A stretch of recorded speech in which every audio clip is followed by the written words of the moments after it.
Vous m'entendez? Oui. Bonjour à tous. Je me présente, je suis Madame Benmouna Malika, la maman de Mohamed Benmouna qui est décédé en garde à vue le 6 juillet 2009. Cela fait bientôt 13 ans au mois de juillet. Je ne suis pas trop à l'aise pour parler, mais on va faire court. Je précise, je retiens mes larmes parce que jusqu'à maintenant, chaque fois que je parle de Mohamed, je pleure devant le monde. Et là, je ne veux pas pleurer. Je vais être forte. Voilà, je vous explique en gros. Mohamed, c'est un jeune homme qui aimait la vie, qui était assoiffé de la vie, plein de projets, il aimait la famille, il aimait plein de choses. Ce jour-là, le 6 juillet, il a été interpellé à son lieu de travail. Moi, ce matin-là, je l'avais réveillé pour lui dire, Mohamed, eh ben, vite, va à ton travail. Il s'est préparé, comme d'habitude. La veille, il avait acheté son quad. Il était pressé de le ranger, voilà. Et ce matin-là, je l'ai réveillé. Il a pris son café, puis il est parti à son travail. Je lui avais prêté ma voiture. Et puis, dans la matinée, aux alentours de 8h, 8h15, il me semble, les services de police m'ont téléphoné, mon appel masqué, en me disant, Mohamed, votre fils est chez nous en garde à vue. Je n'ai pas compris. J'avais un peu peur, j'ai dit pourquoi. Et ils m'ont dit, on ne vous dit rien. Bon, j'étais un peu en stress, je ne savais pas trop. Et là, ils ont ramené Mohamed à la maison. Et je précise, Mohamed vivait chez nous. Que certains médias disaient que Mohamed vivait dans un squat, c'est archi faux. Bref, ils ont amené Mohamed menotté. Ils étaient plusieurs, avec le brassard police, un chien avec eux. J'ai pas compris, j'ai dit qu'est-ce qui se passe. Ils m'ont dit, Madame Benmouna, votre fils est placé en garde à vue parce que il y a des choses qu'on lui reproche, mais on ne peut pas rien vous dire parce que c'est l'enquête qui va continuer. Bref, suite à ça, j'ai vu mon fils et j'ai dit à mon fils, n'aie pas peur, on est là. Il n'avait pas l'air inquiet. Ils ont fouillé sa chambre. Nous, la famille, mon mari et mes deux autres fils et ma fille qui était petite à l'époque, elle avait 10 ans. Ils nous ont dit, on va fouiller sa chambre et voilà. Déjà, un des policiers était énervé un peu contre Mohamed. Parce que Mohamed n'acceptait pas le chien à la maison, qu'on est musulman. Et j'avais précisé à Mohamed, laisse tomber, laisse faire les choses. Bon, ils n'ont rien trouvé. Ils ont pris Mohamed, menotté. Moi, je n'étais pas trop inquiète, puisque ce n'était pas sa première garde à vue, je précise. C'était un jeune qui faisait des bêtises, vol de scooter, voilà. Je précise aussi, toute personne qui fait des bêtises, qui est hors la loi, ne mérite pas la mort. Il y a un jugement, il y a une punition, on accepte. S'il est accusé de choses, il faut faire les choses, voilà. Mais mérite pas de mourir. Bon, donc j'étais inquiète, oui, de savoir les choses, comment ça va se passer, mais je ne pensais pas à la mort. Parce que pour moi, j'avais confiance à la police, j'avais confiance à la justice, j'avais confiance à la garde à vue, parce que jamais j'ai pensé à la mort, tout simplement. Alors suite à ça, on attendait comment ça va se passer. En fin d'après-midi, mon mari a reçu un coup de téléphone et ça disait que Mohamed, votre fils, est en réanimation à Saint-Étienne, à l'hôpital Nord. Je me suis rendue avec mon père, qui était de ce monde à cette époque-là, et ma petite qui avait 10 ans et demi. Vite, on a pris la voiture et on est parti à Saint-Étienne. Parce qu'à cette époque-là, j'habitais à Firminy. Et je disais à mon père, il est en réanimation, ça veut dire quoi? Pour moi, il est assis sur une chaise, menotté, et puis voilà. Arrivé sur les lieux à l'hôpital, j'ai vu un mur de police. Un mur. Quand je vous dis un mur, ça veut dire 40 à peu près de flics. Avec des gilets pâles. Voilà. Et je me suis dit, mais c'est quoi tout ça? Vous êtes tous là pour mon fils? Et c'est de là, ils m'ont pas répondu. Je leur ai dit, je veux voir mon fils. Il est où mon fils? Ça veut dire quoi tout ça? Et ils m'ont dit, attendez, on va voir le chef. J'ai attendu, c'était long, je m'énervais, je faisais les 100 pas dans la salle d'attente. J'étais en stress, angoissée, je ne savais pas ce qui se passait. Mais je n'ai pas pensé du tout à la mort, je n'ai pas pensé du tout à ce qui va m'arriver par la suite. Donc, suite à ça, il y a eu le chef de police et avec le médecin-chef qui sont sortis tous les deux de la chambre de réanimation, donc du service, puisqu'on n'a pas accès pour rentrer, c'est des portes avec des codes. Quand ils sont sortis, ils ont chuchoté tous les deux, et moi je disais, qu'est-ce qui se passe? Dites-moi, qu'est-ce qui se passe? Ils avaient tous le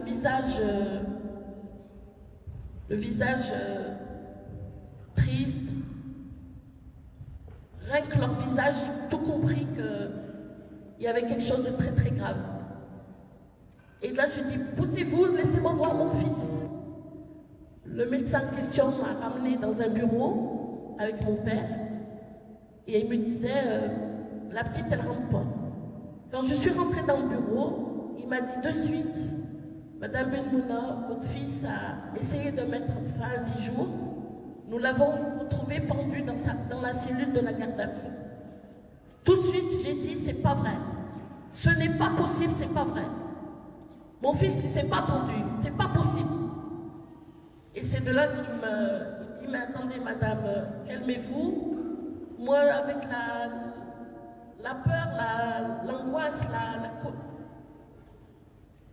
je me suis évanouie parce que j'avais une montée de tension. D'ailleurs, depuis ce jour-là, j'ai toujours de la tension.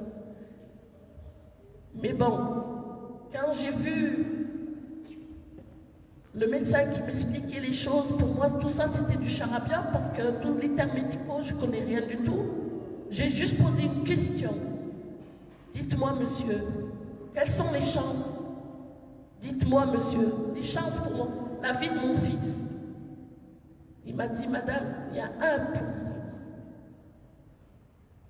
J'ai dit, c'est pas possible. Mais non, il n'y a pas 1%, c'est quoi ça? Mon père, il m'a serré dans les bras, il m'a dit, mais on est sorti. J'ai dit, je veux voir mon fils. Quand je suis rentrée dans la chambre, mon fils était bandé, la main bandée, les jambes bandées d'un bandage. Il avait au niveau de sa bouche et de son nez des tuyaux, entouré plein de machines. Et de là, j'ai compris que c'était très très grave. Je l'ai juste simplement serré dans mes bras et dire accroche-toi, je suis là, accroche-toi, je veux pas que tu meurs. Et puis après, on est sorti de la chambre. J'ai juré que je pleurais. Faut pas que je pleure. Je suis sortie de la chambre et j'ai dit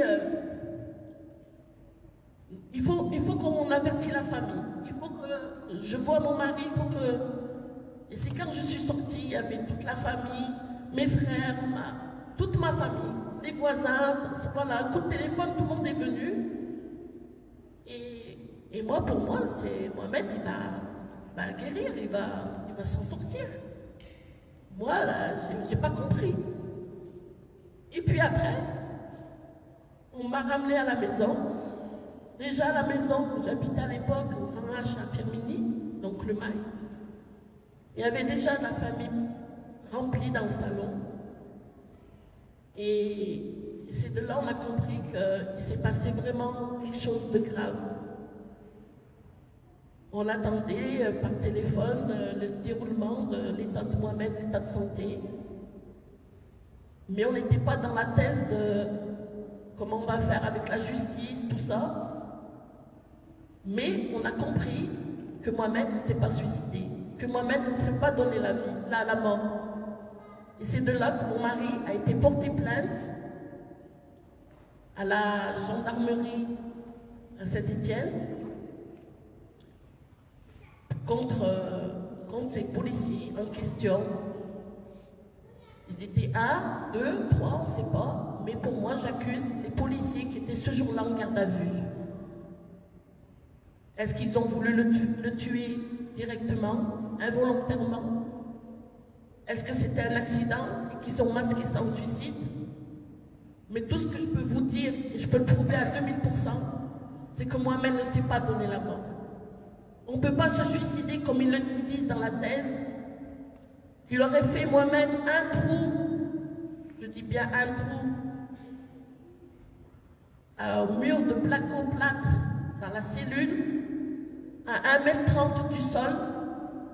Il aurait déchiré le matelas, il aurait mis ce lien du matelas dans le trou, le ressortir et faire un lien de fixation pour se pendre, les fesses collées au sol en 2 minutes. C'est impossible. C'est vraiment impossible. Ils nous ont pris pour des imbéciles. Ils ont cru que nous, la famille Benmouna, on va accepter ça, mais jamais de la vie. Mohamed, il n'était pas suicidaire. Mohamed, il était assoiffé de la vie. Certes, il a fait des bêtises. Il aurait assumé la prison si on leur aurait dit, bah, Mohamed, tu vas rentrer en prison. Il aurait assumé, mais il ne serait pas donné la mort. Il n'a pas pris perpète. Il n'a pas pris une grande condamnation. Il n'a même pas été jugé. On lui a dit, tu vas prolonger ta garde à vue. Même ça, il était en colère. Il a dit, pourquoi vous me prolongez la garde à vue? Puisque la personne en question n'est même pas venue pour faire confrontation. Qu'est-ce qui se passe? Non, parce qu'ils se sont acharnés sur Mohamed. Déjà de son vivant, Mohamed, il me disait, maman, qu'est-ce qu'elle veut la bague? Toujours il me dit, oh toi Benmouna, t'es comme un crapaud, un jour on va voir ta peau toi. Et je disais toujours à mon fils, mais laisse tomber, laisse tomber. Il me dit, maman, tu sais, tu ne les connais pas la bague. Et ça, il me l'avait dit 15 jours avant sa mort. 15 jours avant sa mort.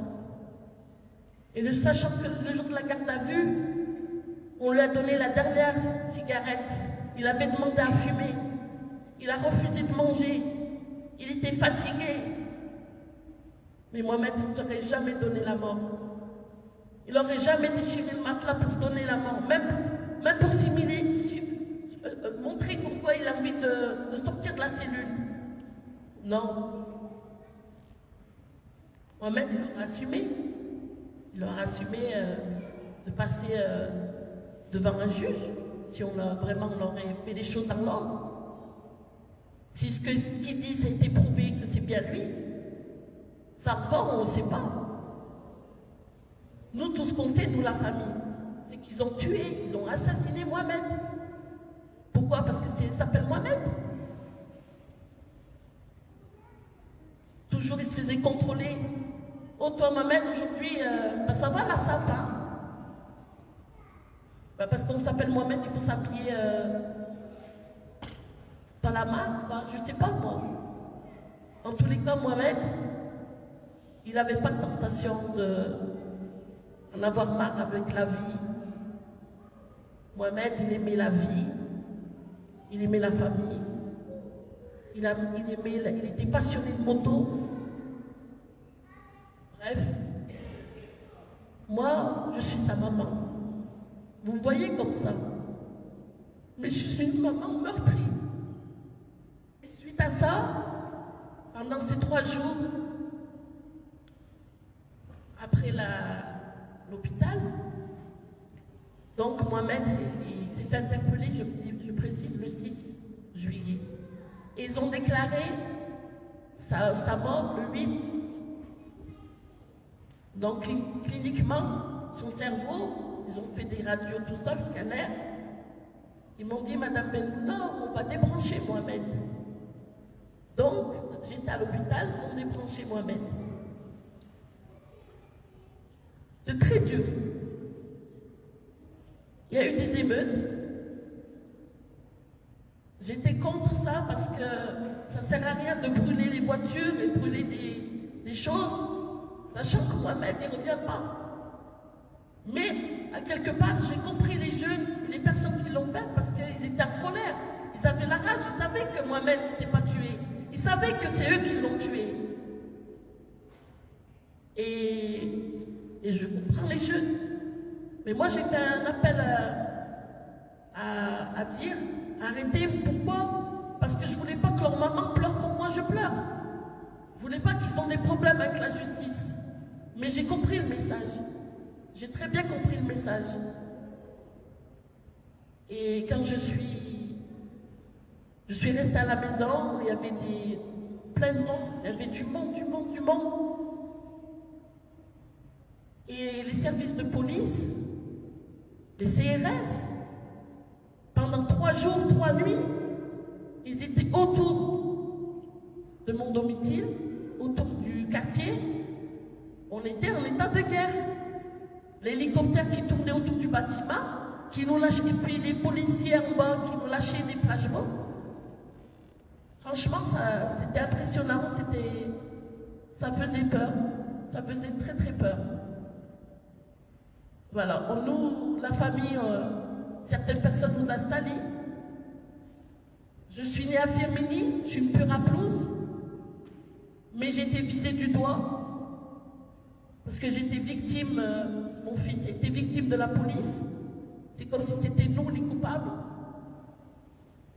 Et bien c'est comme si on nous a chassés de Firminy.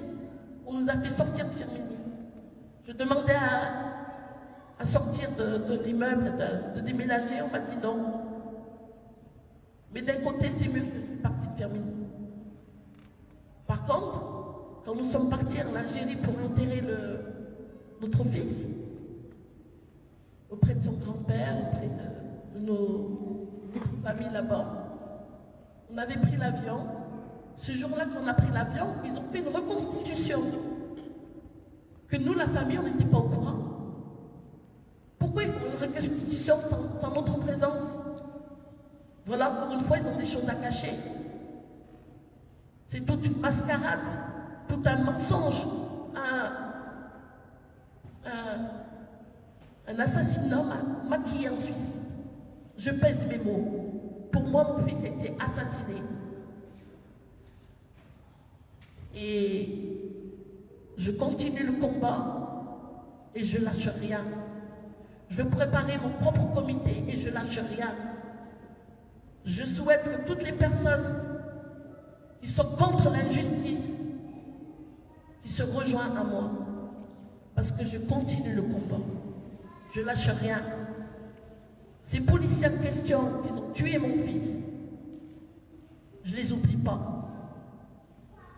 Et quand je suis revenue d'Algérie, pour vous dire, ça va encore plus loin, j'ai reçu des lettres de menaces, j'ai reçu des lettres de racistes, anonymes, même pas l'audace de dire leur nom et leur prénom. Je les ai encore. Mon mari a porté plainte, même ça n'a pas abouti à quelque chose. Oui, anonyme. C'est facile tout ça. Dire au sale bougnoul, sale arabe, et j'en passe, et j'en passe. Je les ai les lettres à la maison. Alors je continue le combat. Nous, la famille Benmouna, on continue le combat. Pour toute cette injustice. Ni pardon, ni oubli. On ne pardonnera jamais. Tant que je suis vivante, je ne pardonnerai jamais.